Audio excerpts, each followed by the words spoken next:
2 years ago, I ran an experiment and went dual platform. I replaced my Mac Pro with a fast PC for photo editing and video editing and all my daily workflow, while keeping my MacBook Pro for traveling on the road and working with files. Today, I'm going fully PC. I've transitioned over to this faster, more fun touchscreen PC, and I'll explain why I'm much happier with the PC platform, as well as share some tips and tricks for anyone else who might be considering the switch.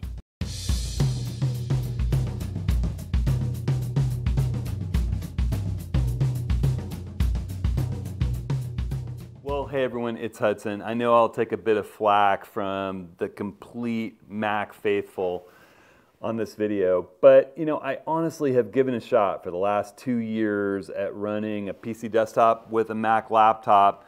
And I will admit, you know, in the beginning, I took a little time to get used to the PC, and there were a few things I missed from my Mac. And over time, over this past 2 years, I find myself enjoying the PC with Windows 10 streamlined the way that I'm going to share some tips and tricks to do, just more and more frustrated when I'm using my Mac. And you know, I've been waiting for Mac to come out with revolutions like touchscreen and video cards as powerful as what NVIDIA offers in PCs, particularly for those of us who do video editing. And you know, I just haven't been satisfied with what's available out there, even after using some of the most souped up 16-inch MacBook Pros on the market. And so I went ahead and ordered this Dell XPS 15 11th generation i9, amazing 64 gigabyte of RAM, NVIDIA 2054 gigabyte discrete graphics card, screaming machine. And I'll show you how I spec this out.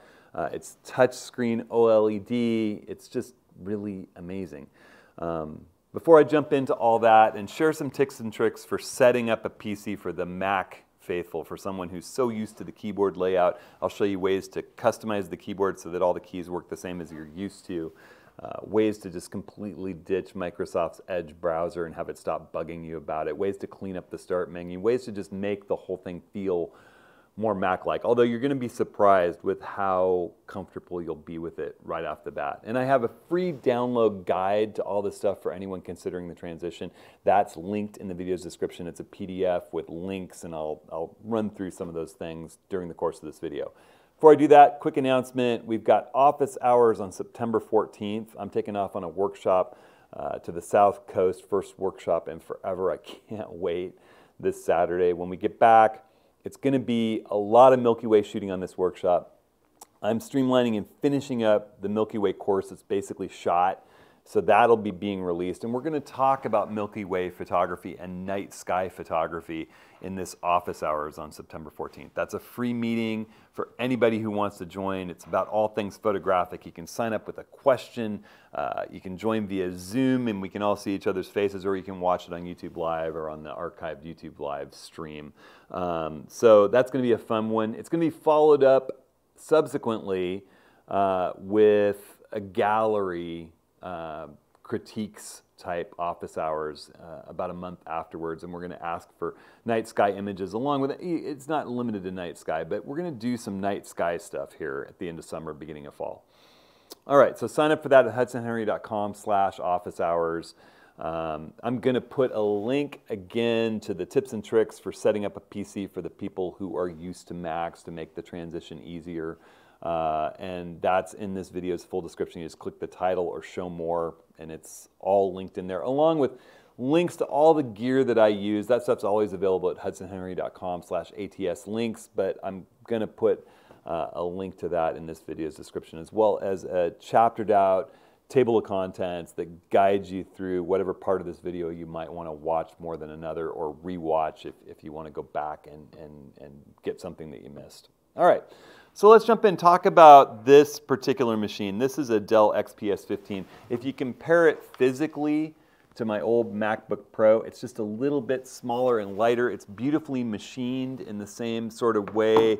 The case on or where your palm rests and everything is made out of carbon fiber. It has wonderful speakers. Its screen is got 100% what is it, DCI P3, the sort of very similar to Adobe RGB, broader than sRGB. It's OLED and it's touch. I could actually jump in and just touch icons and pinned icons on my desktop to open up things that I want, to scroll through pages that I'm interested in, pinch to zoom, all that kind of fun stuff that you would do with your phone or a touch screen on your tablet is available here. And that's one thing that it's not essential, but it's something that feels like, why doesn't Mac have this? The other thing is just incredible power. So, I was just looking through this video that I did 2 years ago when I made the switch from my Mac Pro. Basically, Apple announced that the new Mac Pro was going to be $6,000 for the base model, and it was spec'd much less powerfully than a $3,000 PC that I bought instead. And I just wanted to test and see if I could be happy with those specs. And I have been. I have been more than happy with my desktop. Now I have that power plus a little bit more in a laptop to take with me on the road. This thing is beautifully made. I got to just give Dell massive credit for how beautifully made it is. This is the machine that I essentially ordered. It's an 11th generation Core i9. You can see it's not cheap, but neither would, I'm sure, a Mac spec this way would be significantly more money. Windows 10 Pro, which to me, I remember switching originally.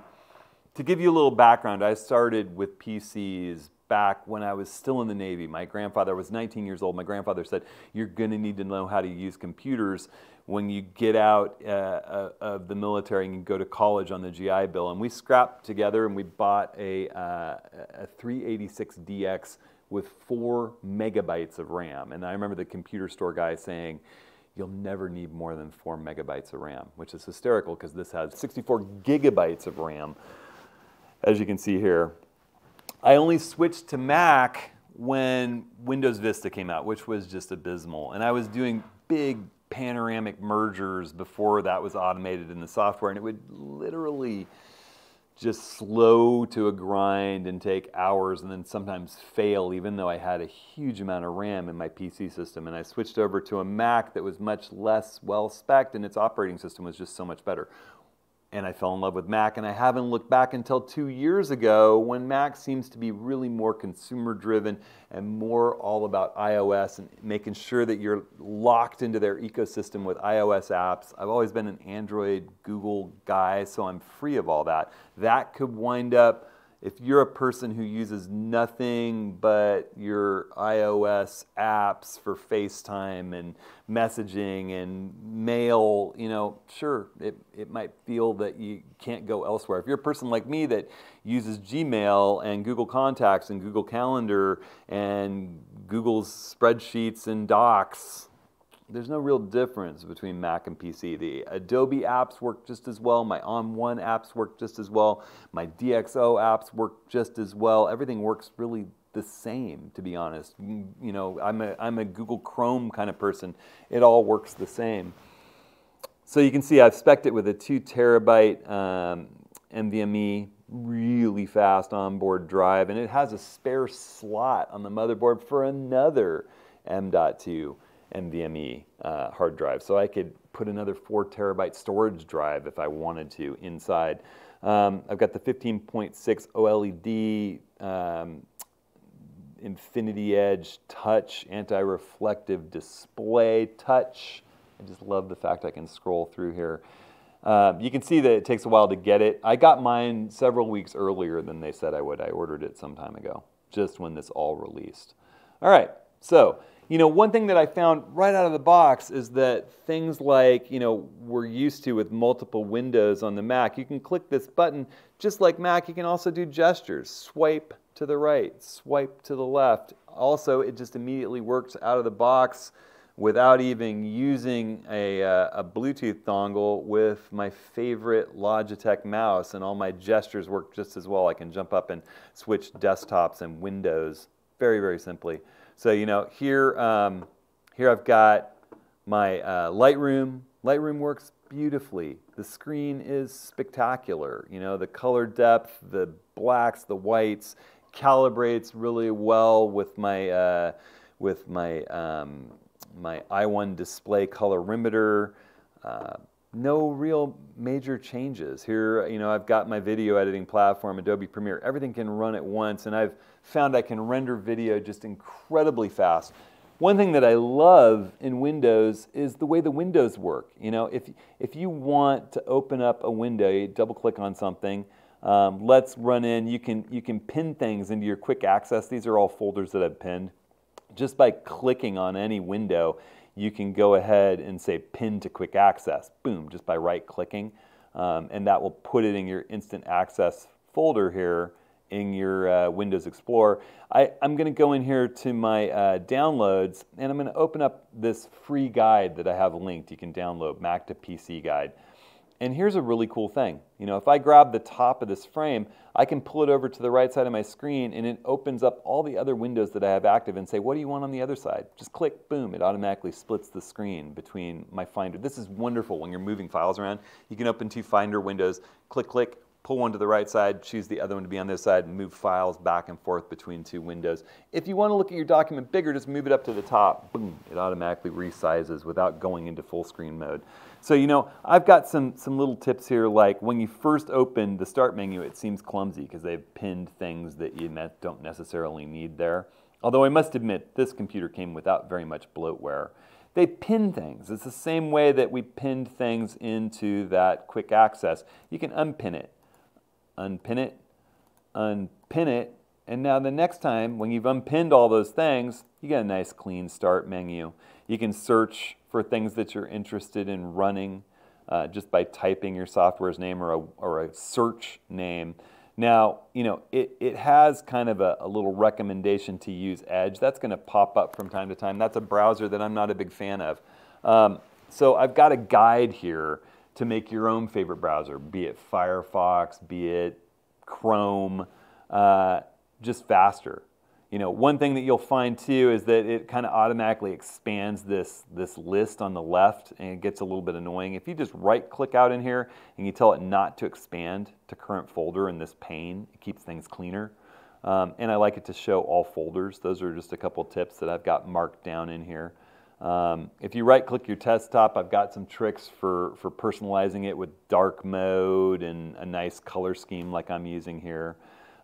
These steps that you use to make Chrome your default browser, or Mozilla, or whatever it is that you want, say Firefox. It's actually a little way of fooling Windows. It's called Edge Deflector. There's a piece of software that you can run that just goes into the background, and whenever Microsoft tries to send something to Edge, it just deflects it to your browser of choice. It's pretty slick. Mac's Expose, where you use multiple desktops, that's the thing I use constantly. You'll see me, swiping from desktop to desktop. Here I've got Lightroom. Here I have Premiere. Here I'm back in Adobe's PDF reading this thing. That's called Task View in Windows. It works just almost the same. You can click that. All the same shortcuts work. The button under my thumb on my Logitech mouse works perfectly to bring that up. You can optimize Windows. There you go. We talked about that a little bit.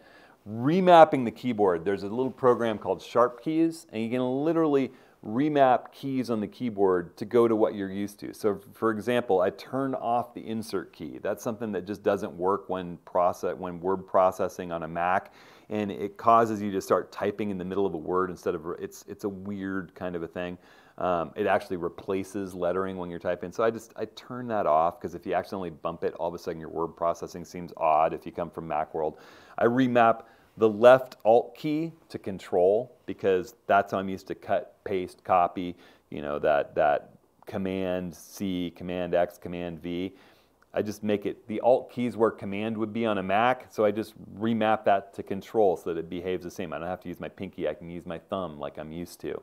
I remap Alt to Control, I remap Windows key, it's got the little Windows symbol on it, to Alt, and I remap Control to Windows. So those three keys just get mixed around, and all of a sudden I don't have to change my behavior from using a Mac keyboard with my left hand whatsoever. I don't usually use my right hand for those things. If you do, maybe you'd want to change that. I kind of doubt that you do. For the most part, most of us who copy just, you pinch. Instead of, Windows users tend to use their pinky and their thumb.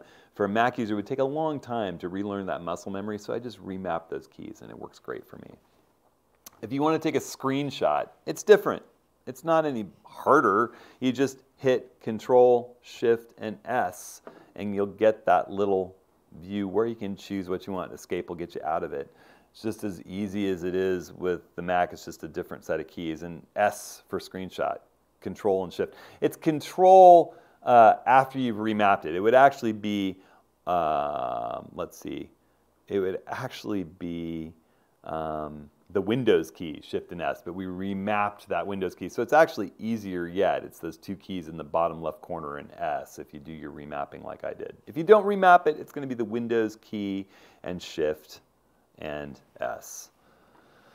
Right-clicking the Start button opens up a whole bunch of power user options, a lot of controls and settings, and you're going to find that the control panel's gotten a lot cleaner. If you were an old-time Windows user back in XP or Vista, it's just way cleaner and nicer. But that opens up a lot of powerful tools for you, like disk management, where you can go in and change the drive letters and things like that.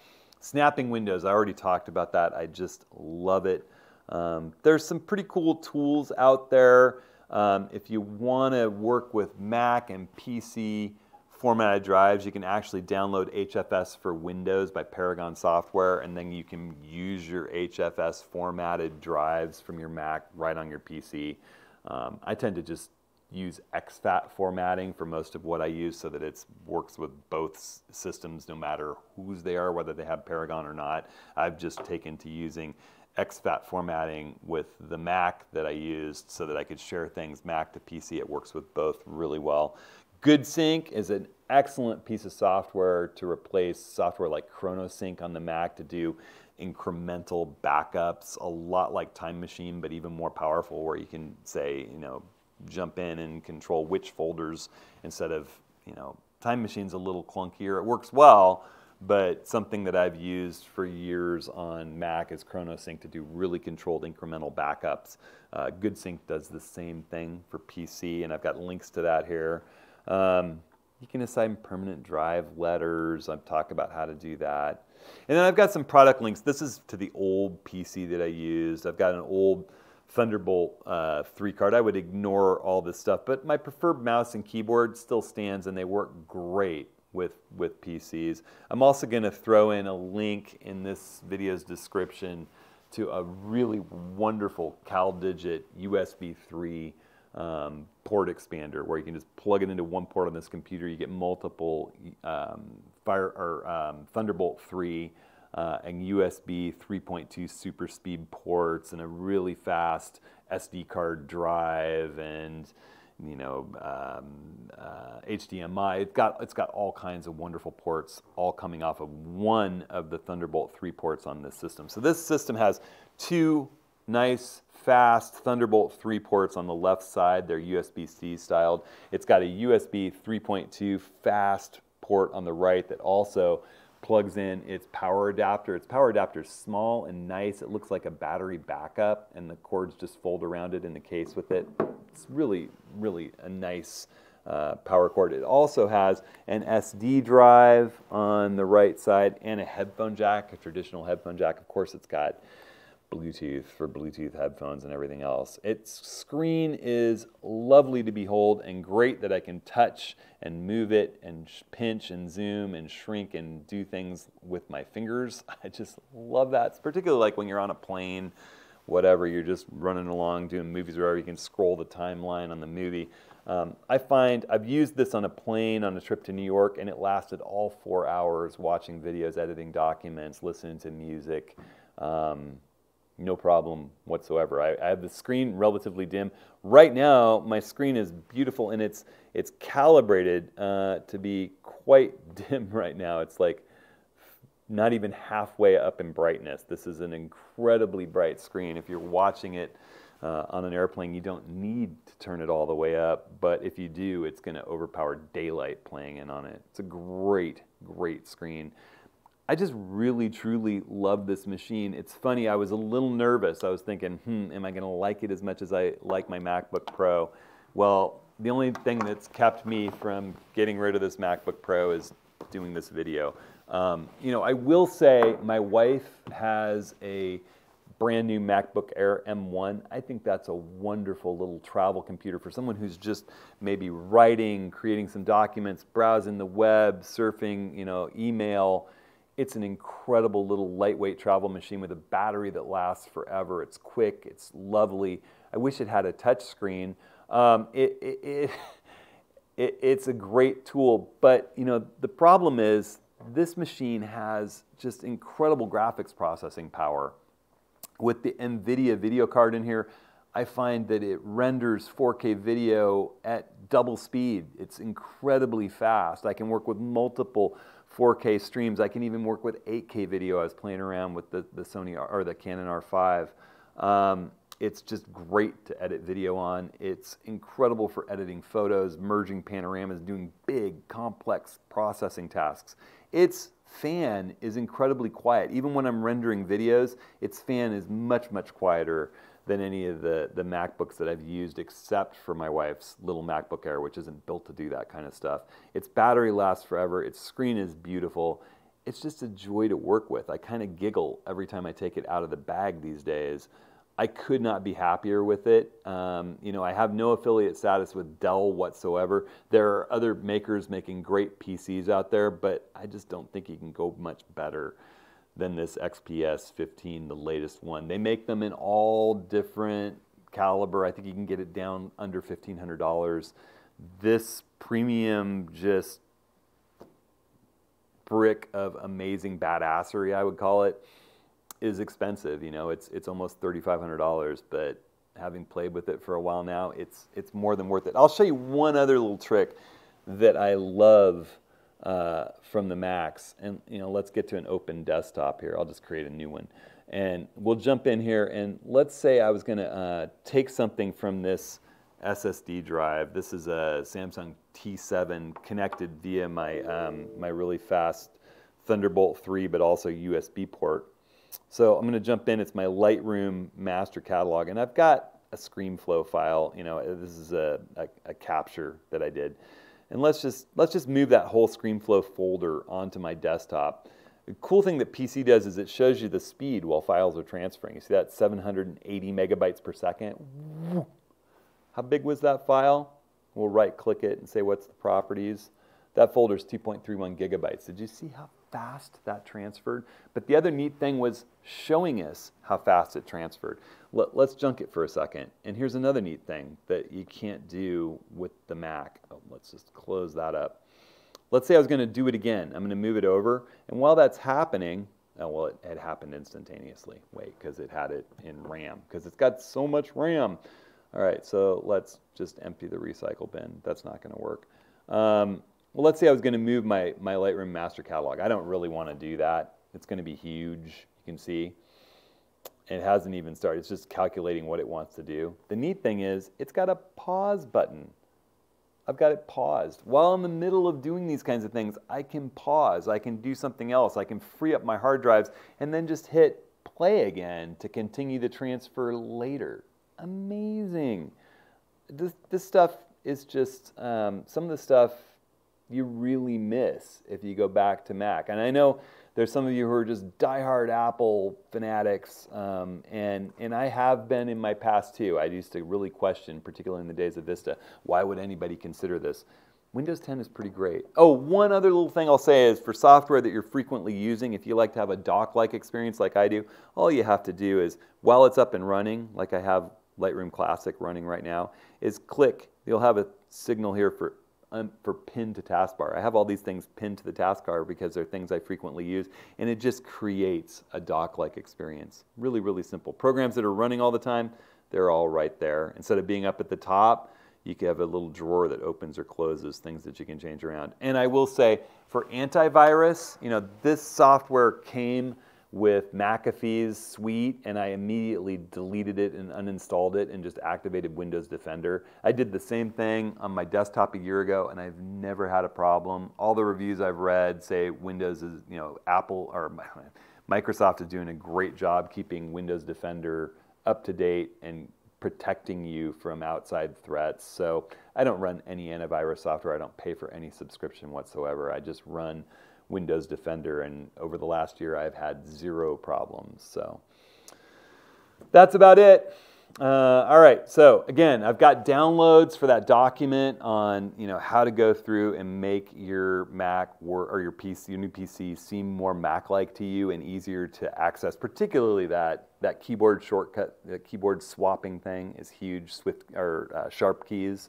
It's just a really good idea, and I think that if you try it out, you'll have a hard time going back. I really, really do. I love mine. All right, so on the 14th of September, I can't wait. I'm taking off on Saturday to run a photo workshop, and I can't wait to take this machine with me to do it. So I will be doing the office hours with Woody, Rick, David, and Darren on September 14th. We're talking about night sky photography. Bring your questions. The night sky course is about to launch. As soon as I get back from my workshop, I'll put the finishing touches on that and get it up and out there. You'll be seeing stuff about that. I'm going to have a great time with a cool group of people in Brookings on the south coast of Oregon. I cannot wait. It's been way too long since I've done a workshop. I'm pretty excited and stoked about it. You guys have questions or comments, you know what to do with them. Sign up for the office hours at hudsonhenry.com/office hours. And I hope everyone out there is taking the precautions that they need. We're not quite out of the woods on this whole virus issue yet, but the vaccinated are certainly doing better than the unvaccinated. So you know what to do. All right, everybody. So stay safe, stay creative. We'll see you next week.